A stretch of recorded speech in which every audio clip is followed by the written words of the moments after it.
আসসালামু আলাইকুম, স্বাগত জানাচ্ছি আরটিভির সকালের সংবাদে। আপনাদের সঙ্গে আছি আমি ফাহমিদা সালাম। আজ ত্রয়োদশ জাতীয় সংসদ সদস্যদের শপথ। সকাল 11:30টায় জাতীয় সংসদ ভবনের সামনে এ শপথ অনুষ্ঠিত হবে। আর বিকেল 4টায় অনুষ্ঠিত হবে নতুন মন্ত্রিসভার শপথ অনুষ্ঠানকে কেন্দ্র করে নেওয়া হয়েছে নিশ্ছিদ্র নিরাপত্তা ব্যবস্থা। উপস্থিত থাকবেন বিদেশি গুরুত্বপূর্ণ অতিথিরা। ভিটিভি ও বেতারে সরাসরি সম্প্রচার করা হবে এ শপথ অনুষ্ঠান। দেশে এবারই প্রথম খোলা আকাশের নিচে সংসদ ভবনের সামনে শপথ অনুষ্ঠিত হতে যাচ্ছে। অন্যদিকে নবনির্বাচিত এমপিদের বরণে প্রস্তুত করা হয়েছে মানিক মিয়া এভিনিউয়ে ন্যাম ভবন। মন্ত্রীদের জন্য ইতিমধ্যেই 37টি বাসভবন প্রস্তুত করা হয়েছে।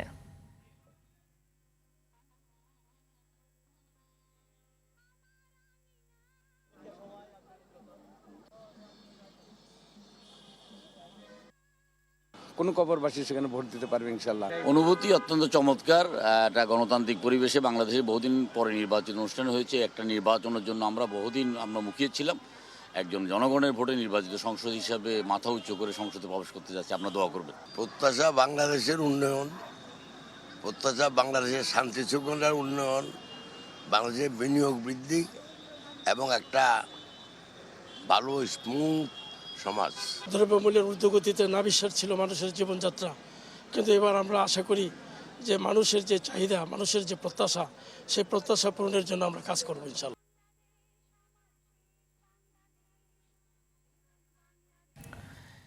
এই বিষয়ে আরো জানাতে জাতীয় সংসদ ভবন এলাকা থেকে যুক্ত হচ্ছেন সহকর্মী রুদ্র রফিক,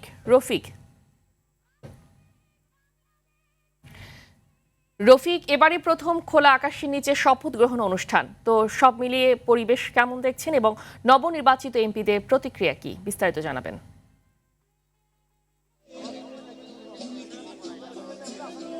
ফাহমিদা, নেতাকর্মী সাধারণ মানুষ সবার মধ্যে আসলে একটা উচ্ছ্বাস উদ্দীপনা বিরাজ করছে।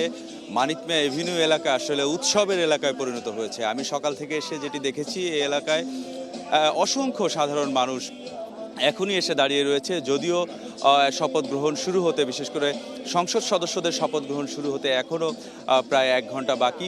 এছাড়া বিকেলে মন্ত্রিপরিষদের শপথ গ্রহণ অনুষ্ঠিত হবে এবং সেই শপথটি একেবারে খোলা আকাশের নিচে।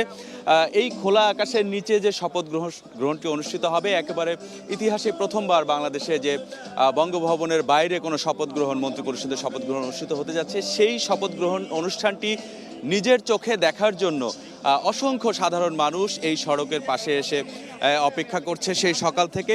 এবং সেই সঙ্গে এই শপথ গ্রহণ অনুষ্ঠানটি যেন নির্বিঘ্নে সাধারণ মানুষ দেখতে পারে, তার জন্য কিন্তু সরকারের পক্ষ থেকে বেশ কিছু উদ্যোগ নেওয়া হয়েছে। আপনাকে একটু জানিয়ে রাখি, মানিক মিয়া এভিনিউতে কিন্তু বড় বড় এলইডি স্ক্রিন স্থাপন করা হয়েছে এবং সাউন্ড সিস্টেম স্থাপন করা হয়েছে যেন শপথ গ্রহণ অনুষ্ঠানটি দেশের মানুষ দেখতে পারে। আপনি নিশ্চয়ই জানেন যে আজকের এই অনুষ্ঠানটি কিন্তু বিটিভি এবং বাংলাদেশ বেতারে সরাসরি সম্প্রচার করা হবে।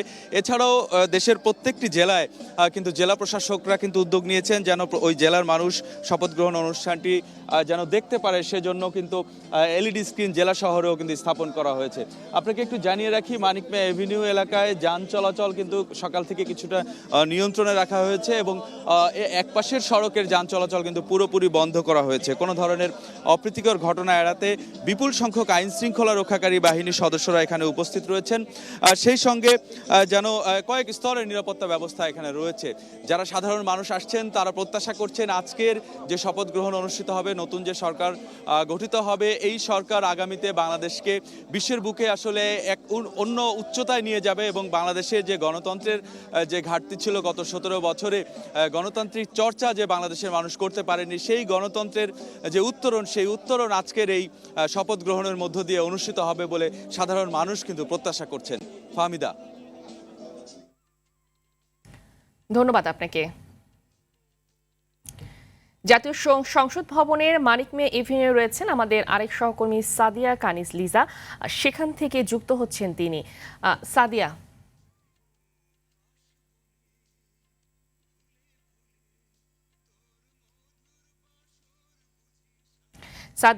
শুনতে পাচ্ছেন আপনি?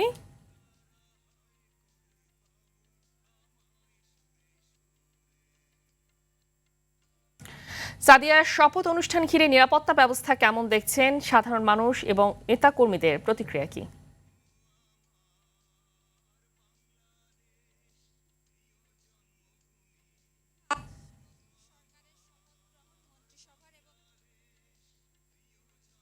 সংসদ সদস্যদের শপথ গ্রহণ অনুষ্ঠান ঘিরে আসলে কয়েক স্তরের নিরাপত্তা ব্যবস্থা নেওয়া হয়েছে। এবং র্যাব, পুলিশ, বিজিবি থেকে শুরু করে সব ধরনের আইন শৃঙ্খলা বাহিনীর সদস্য যারা রয়েছেন তারা প্রস্তুত রয়েছেন। কয়েক স্তরের গোয়েন্দা নজরদারি বাড়ানো হয়েছে, যেহেতু আপনি জানেন শপথ অনুষ্ঠান ঘিরে বিদেশি আমন্ত্রিত অতিথিরা আসছেন এবং দেশের নানা প্রান্ত থেকে যারা নির্বাচিত হয়েছে, নবনির্বাচিত সংসদ সদস্য যারা আছেন শপথ নেবেন তারা আসছেন।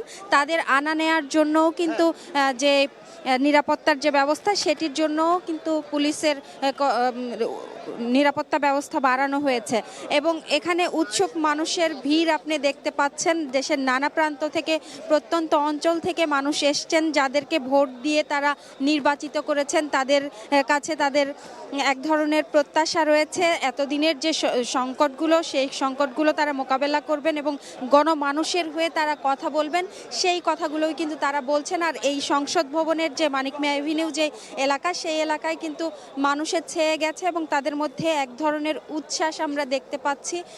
মানুষ তারা বলছেন যে তাদের এলাকার যে সংসদ সদস্য যারা ভোট দিয়ে নির্বাচিত করেছে তারা তাদের হয়ে কথা বলবে। এছাড়া আপনি জানেন আমন্ত্রিত যেহেতু বিদেশি অতিথিরা আসছে, সেই জায়গা থেকেও নিরাপত্তা ব্যবস্থা বাড়ানো হয়েছে এবং এই ঐতিহাসিক মুহূর্তের আসলে সাক্ষী হবার জন্য মানুষ এখানে আসছেন। তারা বলছেন শুধু কিন্তু ঢাকা বা ঢাকার আশপাশ থেকে নয়, ঢাকার প্রত্যন্ত অঞ্চল থেকেও কিন্তু মানুষ এখানে আসছেন। আর এই ঐতিহাসিক মুহূর্তের সাক্ষী হবার জন্য এই সংসদ ভবন এলাকার যে আশপাশের এলাকা, সেখানে বেশ কয়েকটি এলইডি স্ক্রিন বসানো হয়েছে এবং সাউন্ড সিস্টেমের ব্যবস্থা করা হয়েছে যাতে এই মুহূর্তের সাক্ষী হতে পারে মানুষ। সেই কারণেই কিন্তু এই ব্যবস্থাগুলো রাখা হয়েছে এবং আমরা দেখেছি যে বম ডিসপোজাল ইউনিট রয়েছে, সোয়াট টিম রয়েছে। সেই জায়গা থেকে আমরা বলতেই পারি কয়েক স্তরের নিরাপত্তা চাদরে ঢেকে ফেলা হয়েছে এই সংসদ ভবন এলাকা। মানুষের উচ্ছ্বাসের শেষ নেই, তারা এই ঐতিহাসিক মুহূর্তের সাক্ষী হবার জন্য কিন্তু উন্মুখ হয়ে আছে।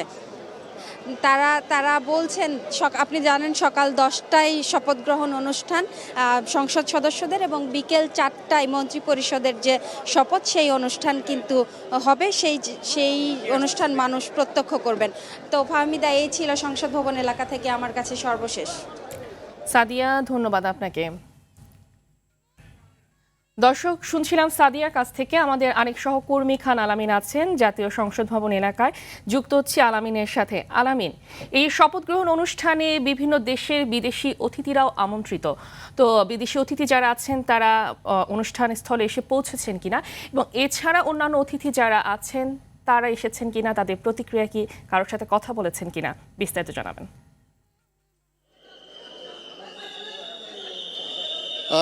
10টা প্রায় বেজেই গেছে, এখন পর্যন্ত শপথ অনুষ্ঠিত হয়নি।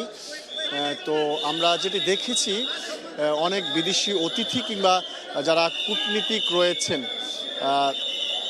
কিংবা বিভিন্ন দূতাবাসের প্রতিনিধি রয়েছেন, তারা এরই মধ্যে এসে সংসদ ভবনের যেই শপথ কক্ষ রয়েছে সেই শপথ কক্ষে এসে উপস্থিত হয়েছেন। আমরা কিছুক্ষণ আগে যেটা দেখেছিলাম, একটা বিশৃঙ্খল পরিবেশ তৈরি হয়েছিল।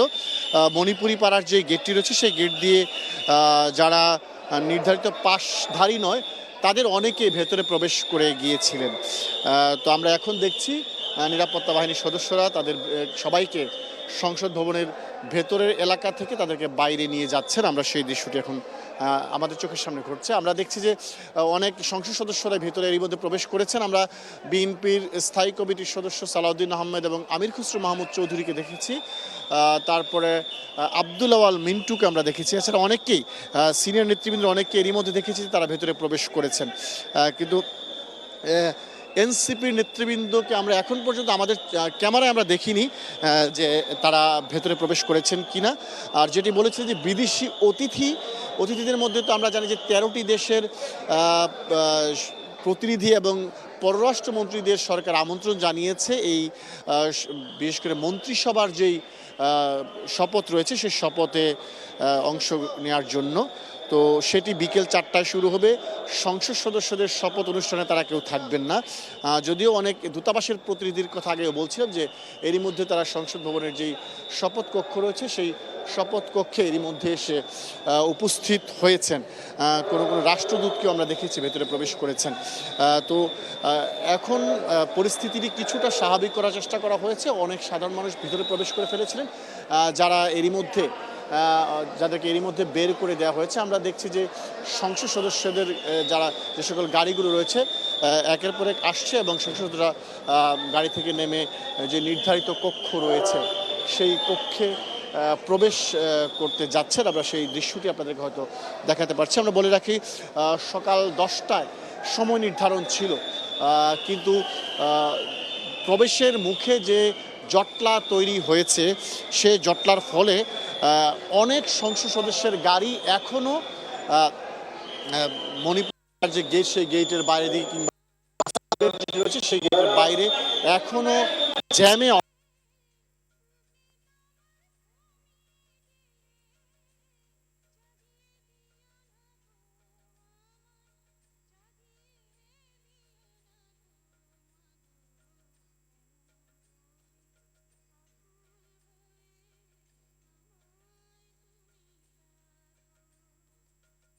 আসলেন। আমরা বলে রাখি যে আজকে হবে, একটি হচ্ছে সংসদ সদস্য হিসেবে, আরেকটি হচ্ছে সংবিধান সংস্কার পরিষদের সদস্য হিসেবে। তো এই সংবিধান সংস্কার পরিষদের সদস্য শপথ নিয়ে এর আগেই এনসিপি জামাত তাদের অবস্থান স্পষ্ট করেছে যে তারা আজকে শপথ গ্রহণ করবেন সংবিধান সংস্কার পরিষদের সদস্য হিসেবে। তো বিএনপি স্পষ্ট করেনি বিষয়টি আগে। গতকালকে বিএনপির স্থায়ী কমিটির সদস্য সালাউদ্দিন আহমেদ বলেছিলেন যে অনেকগুলো হয়ের উপর নির্ভর করবে যে আজকে সংবিধান সংস্কার পরিষদের সদস্য হিসেবে শপথ গ্রহণ হবে কি হবে না। তবে আমি চৌধুরীর সাথে কথা যেটি বলে সেটি হচ্ছে যে যেহেতু দুটি শপথের আয়োজন করা হয়েছে, তারা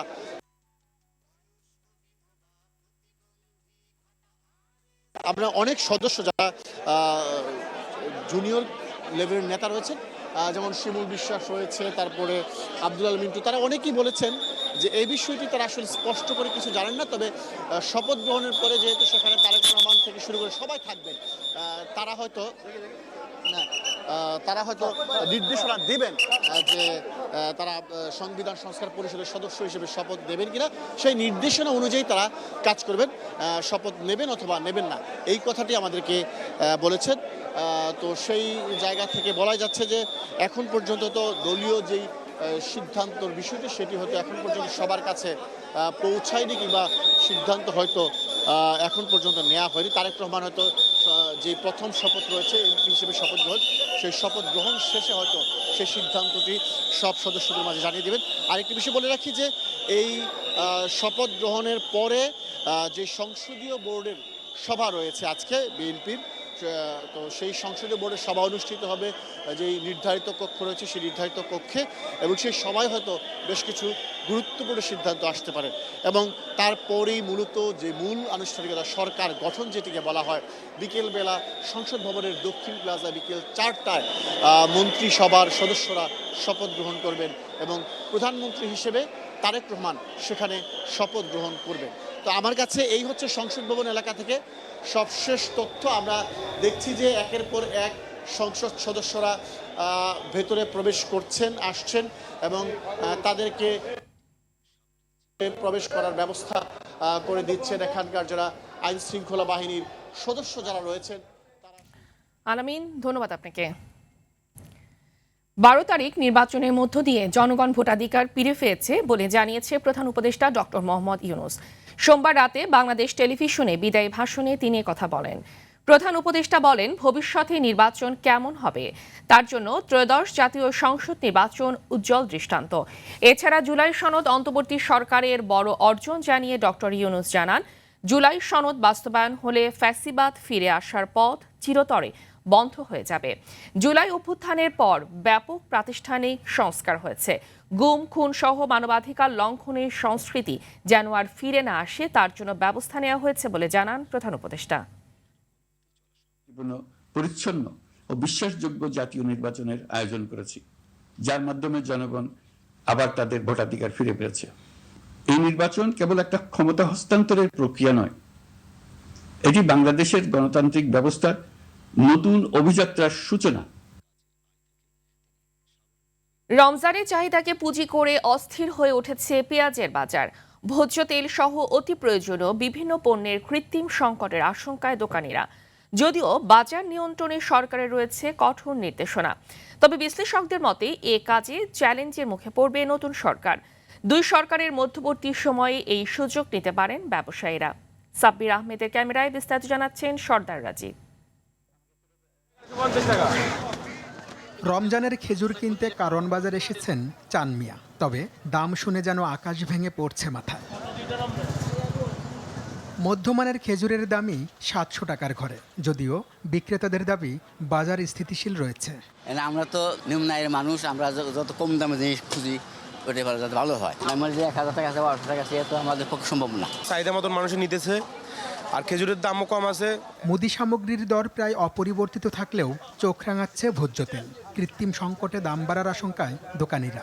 কোম্পানি এটার একটা বাজারটা একটু ক্রাইসিস করার চিন্তা ভাবনা করতেছে। আমরা তো মধ্যবিত্ত, আমাদের আরও বেশি অসুবিধা। রোজা ইস্যুতে সবচেয়ে বেশি প্রভাব পড়েছে পেঁয়াজের দামে।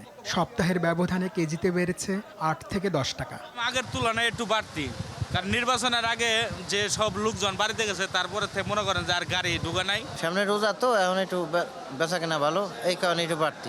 বাজার নিয়ন্ত্রণে কোম্পানি সিন্ডিকেট ভাঙার পাশাপাশি পরিবহন চাঁদাবাজি বন্ধের দাবি ক্ষুদ্র ব্যবসায়ী নেতাদের। পাবনায় পেঁয়াজ উঠেছে, আমরা যে খবরটা পেয়েছি, ট্রাকের মাল যখন উঠায় তখন 200 টাকা করে পার বস্তায় তাকে টোল দিতে হচ্ছে। রাস্তায় বিভিন্ন জায়গার মধ্যে একটা টাকার দিতে হয় ট্রাকওয়ালাদেরকে। কমিটি সিন্ডিকেট যারা করবে এদের গ্রাহকের জন্য ভালো সিন্ডিকেট হতে দেব না আমরা ইনশাআল্লাহ। তবে রোজা ঈদকে সামনে রেখে বিশেষ তদারকি শুরু করেছে সরকার। মাসটিকে 3 ভাগে ভাগ করে অভিযান চালাবে ভোক্তা অধিদপ্তর। আমাদের নিয়মিত মনিটরিং কার্যক্রম চলছে। তারপরও এই বছর বিভাগীয় কার্যালয়ের কর্মকর্তাদের সাথে আমাদের 4 জন কর্মকর্তার সমন্বয়ে আরও 4টা টিম অতিরিক্ত কাজ করবে। বাজারে নিত্য প্রয়োজনীয় পণ্য যেগুলো রয়েছে, এসব বাজারে যাতে অস্থিরতা তৈরি না হয়, সবজির বাজারে যাতে অস্থিরতা তৈরি না হয়, মাছ মাংসের বাজারে যাতে অস্থিরতা তৈরি না হয়, আমাদের মনিটরিং থাকবে এবং এই দিকটাতে আমরা বেশি গুরুত্ব দেব। এদিকে দাম স্বাভাবিক রাখতে বিশেষ আইন প্রয়োগের আহ্বান জানিয়ে ভোক্তা প্রতিনিধিরা বলছেন, ব্যবসায়ীদের নৈতিক অবক্ষয়ে ঠকছে ক্রেতা। এই পণ্যগুলো সরবরাহ ব্যবস্থা নিয়ন্ত্রিত করে, এই পণ্যগুলো কোনো জায়গায় মজুত করে সাপ্লাই চেইন ডিস্টার্ব করে আপনার এই পণ্যর ঘাটতি তৈরি করে আপনার দামটা বাড়ানো হচ্ছে। সেখানে আমাদের স্পেশাল পাওয়ার অ্যাক্ট সহ আমাদের কঠিন কিন্তু কিছু আইন আছে। অর্থাৎ কেউ যদি গুদামজাত করে বাজার অস্থির করে তাহলে এটা কিন্তু একদম ফৌজদারি কঠিন অপরাধ। সেই জায়গাটায় আমি দেখি যে কোনো কার্যক্রম সরকারের আছে বলে আমার দৃষ্টিতে পড়ে নাই। দ্রব্যমূল্য মানুষের সাধ্যের মধ্যে রাখতে জাতীয় রাজস্ব বোর্ডের কার্যক্রমেও স্বচ্ছতা আনার পরামর্শ ক্যাব সভাপতির। সর্দার রাজীব, RTV, ঢাকা।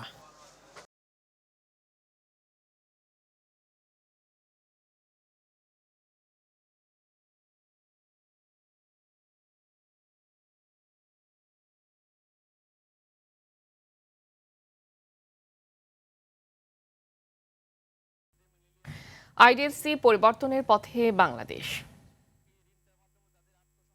পবিত্র রমজান উপলক্ষে স্বল্প মূল্যে খাদ্যপণ্য বিক্রি শুরু করেছে Bangladesh trading corporation of Bangladesh TCB। আজ থেকে রাজধানী সহ সারা দেশে 450টি ট্রাকে করে পণ্য বিক্রি শুরু করবে সংস্থাটি। নিয়মিত পণ্য ভোজ্য তেল, চিনি ও মসুর ডালের সঙ্গে রোজায় ছোলা ও খেজুর বিক্রি করা হবে।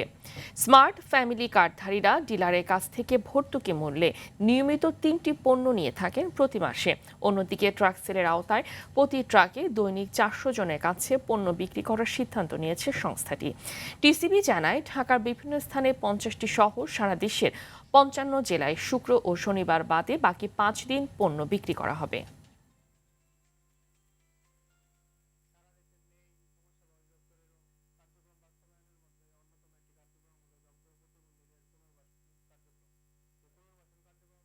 কাউরান বাজারের মাছ বাজার সংলগ্ন একটি 5তলা ভবনে অগ্নিকাণ্ডের ঘটনা ঘটেছে। সোমবার রাত 10টা 20 মিনিটে ডায়মন্ড টিম্বার্সের গোডাউনে অগ্নিকাণ্ডের সূত্রপাত হলে তা ছড়িয়ে পড়ে আশেপাশের ভবনে থাকা টিস্যু, প্রসাধনী সহ অন্যান্য গোডাউনে, যা এক পর্যায়ে পাশের কাঠ মার্কেটে ছড়িয়ে পড়ে। রাত 10:30 থেকে ফায়ার সার্ভিসের 11টি ইউনিটের টানা 2 ঘন্টার চেষ্টায় আগুন নিয়ন্ত্রণে আসে। তবে ঠিক কী কারণে আগুনের সূত্রপাত তা এখনও নিশ্চিত করতে পারেনি ফায়ার সার্ভিস। 2 ভবনের মাঝে জায়গা না থাকায় নিয়ন্ত্রণে বাড়তি সময় লেগেছে বলে জানিয়েছে সংস্থাটি। এই ঘটনায় হতাহতের কোনো তথ্য পাওয়া যায়নি।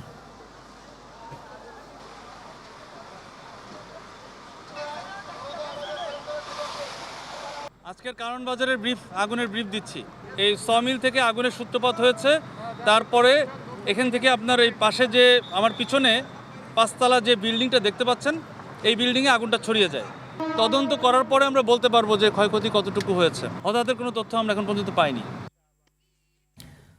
উদ্বোধনের আগে ধসে পড়ল 25 কোটি টাকা ব্যয়ের সড়ক। এতে চরম ভোগান্তিতে পড়েছেন গাজীপুরের কাশিমপুরের ধনজয়খালী এলাকার বাসিন্দারা।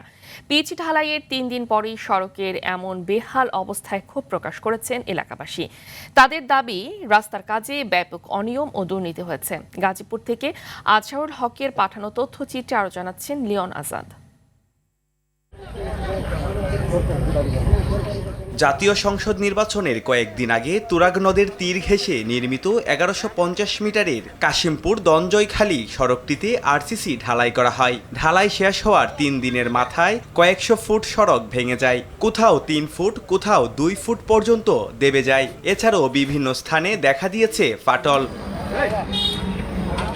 নির্বাচনের আগে তড়িগড়ি করে দায়সারাভাবে নিম্নমানের সামগ্রী ব্যবহার হয়েছে বলে দাবি এলাকাবাসীর। এই রাতারাতি নির্বাচনের কারণে নির্বাচনের যদি পরে করতে জিনিসটা আমরা এলাকার বাসী আসলাম, দেখতাম, সবাই মিলে থাকতাম, এইভাবে করা পারতো না। খোয়ার যেই সলিংটা দিছে 18 ইঞ্চি দেওয়ার কথা ছিল, সেখানে তারা 4 ইঞ্চি দিছে। 4 দিন আগে এই রাস্তাটা একটু ফাটল ধরছে, ফাটল ধরার কারণে দেখা গেছে আস্তে আস্তে নিচ দিকে বসে গেছে। কাজের গাফিলতির কারণে এরকম হইতে পারে। এটি একটি প্রাকৃতিক দুর্যোগ বলে জানান গাজীপুর সিটি কর্পোরেশনের প্রধান নির্বাহী কর্মকর্তা। পাশে যতটুকুন জায়গা ঠিক ততটুকুন জায়গা নদীর ওপারেও ভূমিধস হয়েছে। এতে করে প্রাথমিকভাবে আমাদের তথ্যপাত্র যেটুকুন আছে, ছবি আছে, সরেজমিনে আমরা আমাদের ইঞ্জিনিয়ার সাহেবরা যতটুকুন দেখেছেন, তাদের প্রাথমিক রিপোর্ট হচ্ছে এটি কোনো কারিগরি ত্রুটির কারণে হয়নি, এটি একটি প্রাকৃতিক দুর্যোগ। স্থানীয়দের দাবি, তদন্ত কমিটি গঠনের মাধ্যমে দায় এড়ানো নয়, বরং দ্রুত ও স্বচ্ছ তদন্ত নিশ্চিত করতে হবে। লিওন আজাদ, RTV। বরগুনার আমতলীতে সামনে এসেছে রাষ্ট্রীয় সম্পদ লুটের ভয়ঙ্কর চিত্র। পানি উন্নয়ন বোর্ডের সরকারি জমি দখল করে গড়ে তোলা হয়েছে আধা পাকা ও বহুতল ভবন। লিজের শর্ত ভেঙে আইন ও বাংলাদেশ ন্যাশনাল বিল্ডিং কোডকে বৃদ্ধাঙ্গুলি দেখিয়ে প্রকাশ্যেই এসব স্থাপনা দাঁড়িয়ে আছে। বরগুনার আমতলী সংবাদদাতার পাঠানো তথ্যচিত্রে আরও জানাচ্ছেন আবরার মাহি। আমতলী পৌরসভা এলাকায় পানি উন্নয়ন বোর্ডের সরকারি জমি দীর্ঘদিন ধরে দখলের অভিযোগ নতুন নয়, তবে অনুসন্ধানে উঠে এসেছে আরও ভয়াবহ চিত্র। প্রভাবশালীদের ভয়ে ক্যামেরার সামনে কথা বলতে রাজি নয় স্থানীয়রা। বিগত শাসনামলে মাছ চাষ বা খামার স্থাপনের অনুমতি দেখিয়ে নির্মাণ করা হয়েছে আবাসিক ও বাণিজ্যিক ভবন। আর এসব অবৈধ স্থাপনার অনেকগুলোর ক্ষেত্রেই পরবর্তীতে পৌরসভা থেকে নকশা অনুমোদন দেওয়া হয়। এর প্রভাব পড়ছে পুরো পৌর এলাকা জুড়ে। আইন ও বিধিবিধান কঠোরভাবে বাস্তবায়ন করতে হবে। প্রথম শ্রেণীর পৌরসভার কাছে নাগরিকদের প্রত্যাশা থাকে যথাযথ ড্রেনেজ ব্যবস্থা, বিশুদ্ধ খাবার পানি, পয় নিষ্কাশনের যথাযথ ব্যবস্থা এবং জরুরি সেবার প্রয়োজন উপযোগী যাতায়াত ব্যবস্থা। আমাদের প্রত্যাশা থাকবে আমতলী পৌরসভা তার দায়িত্ব এবং কর্তব্য যথাযথভাবে পালন করবে। পানি উন্নয়ন বোর্ড বলছে অবৈধ দখলের বিরুদ্ধে অভিযান ও মামলা চলছে। প্ল্যান অনুমোদনের আগে কাজ আরম্ভ করা সম্পূর্ণ আইন বহির্ভূত। অনেক সময় প্ল্যান অনুমোদনে প্ল্যান প্রক্রিয়া যাচাই বাছাইতে অনেকের প্ল্যান কারেকশনে যায়, 2বার 3বারও যায়। সেক্ষেত্রে দেরি হয়ে গেলে অনেকে আগ বাড়িয়ে কাজ ধরার চেষ্টা করেন। অনুমোদনের আগেই কেউ কাজ ধরেছেন বা একটা পর্যায় পর্যন্ত করে ফেলেছেন, আমাদের কাছে অভিযোগ পেলে আমরা এখনই ব্যবস্থা নিতে পারব। জমি দখলকারীদের বিরুদ্ধে দ্রুত ব্যবস্থা গ্রহণের দাবি স্থানীয়দের। আবরার মাহি, RTV। খেলার খবর, ক্রিকেট। টি-20 বিশ্বকাপে আজ 3টি ম্যাচ। সকাল 11:30টায় ডি গ্রুপের ম্যাচে মাঠে নামবে নিউজিল্যান্ড কানাডা। 3 ম্যাচে 2 জয় ও 1 হারে 4 পয়েন্ট নিয়ে 2 নম্বরে থাকা কিউরা আজকের ম্যাচ জিতলেই পৌঁছে যাবে সুপার 8-এ। এদিকে 2 ম্যাচের সবকটিতে হেরে কানাডার টুর্নামেন্ট থেকে ছিটকে পড়া অনেকটাই নিশ্চিত। দুপুর 3:30 বি গ্রুপের ম্যাচে জিম্বাবুয়ের প্রতিপক্ষ আয়ারল্যান্ড। এ ম্যাচে জয় পেলে জিম্বাবুয়ে নিশ্চিত করবে পরের রাউন্ড। অন্যদিকে আইরিশদের ম্যাচ জয়ের পাশাপাশি তাকিয়ে থাকতে হবে গ্রুপের অন্য ম্যাচগুলোর ফলাফলের দিকেও। দিনের শেষ ম্যাচে স্কটল্যান্ডের বিপক্ষে লড়বে নেপাল। সি গ্রুপ থেকে ইংল্যান্ড ও ওয়েস্ট ইন্ডিজ সুপার 8 নিশ্চিত করায় গ্রুপ পর্ব খেলেই শেষ হচ্ছে 2 দলের বিশ্বকাপ যাত্রা।